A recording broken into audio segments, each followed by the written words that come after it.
Objection!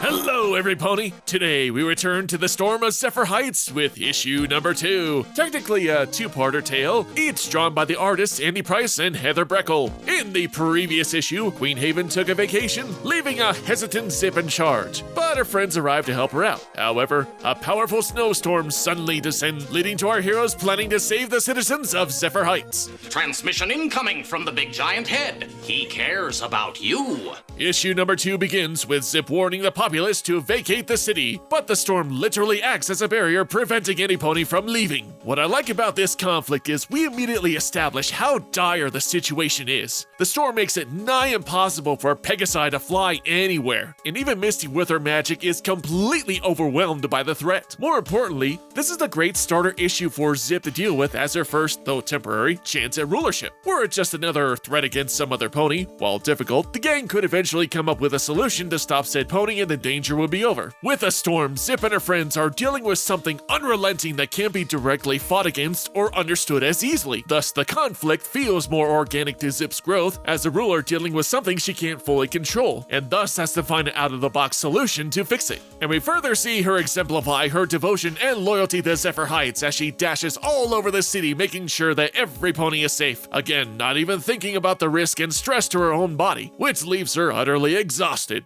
Searching for alternatives, Misty gives Zip an idea, remembering a Zeppelin still docked in a hangar that the trio visited long ago. We'll come back to that later in the second story, but to buy some time, Zip volunteers Sunny and Pip to fly with her to get help outside the city. We also get a quick but nice scene of Zip encouraging Sunny's flying abilities, with Pip acknowledging her rulership. The three engage in a short but harrowing sequence attempting to fly through, but no avail, and we get a glimpse of Zip at her wit's end, leading to a rather sweet moment. Zip has always been the pragmatic one of the group when dealing with issues, investigating an issue and tackling it directly while not always seeing the full picture. This situation literally hits at home now more than ever, as this is her first real opportunity to show how much of a good ruler she is, and if she fails, she won't just be letting down her family in the city, but herself as well. But Pip is there to comfort her, giving her another stride of courage. They realize that instead of just flying through the storm, they should fly above it. So they brave the winds one final time, breaking through the cloud cover and end up in... Cloudsdale? Well, there's something you don't see every day.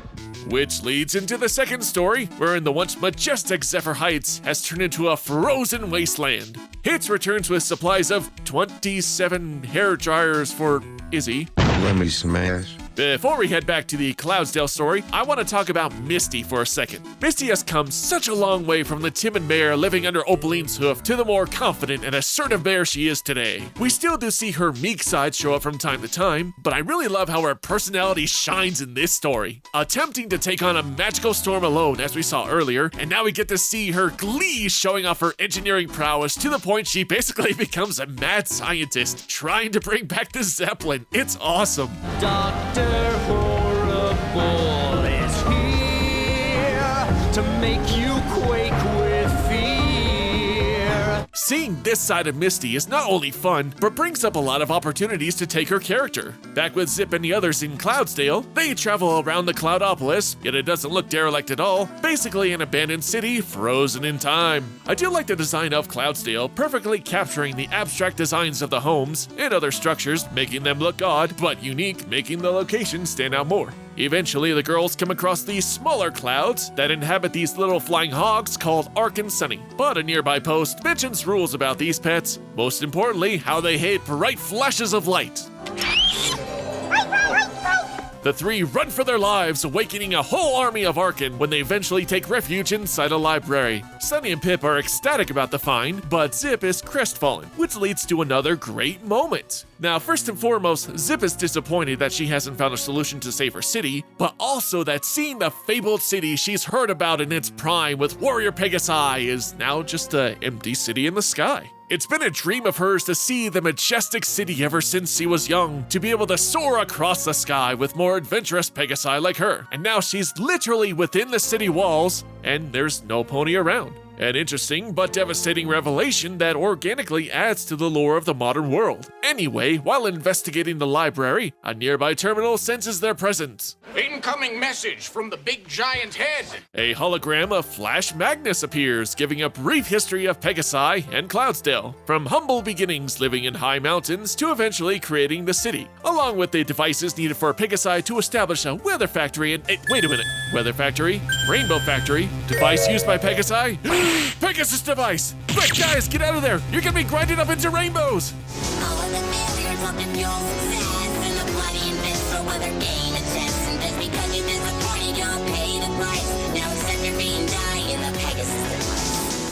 But seriously though, I do like the bit of revisionist history of the Pegasi and its city, like how originally they were stationed on these high mountains for safety, which is kind of how Zephyr Heights was constructed, and the brief history in general catches up audiences on the city without breaking any of the original lore. So Flash informs our heroes that when the magic was taken from Equestria, that had shut down the factory. But with magic back, the engines have fired up again, creating a storm that now threatens the very livelihood of Zephyr Heights. And the comic ends with the trio venturing out of the library, heading out to the weather factory.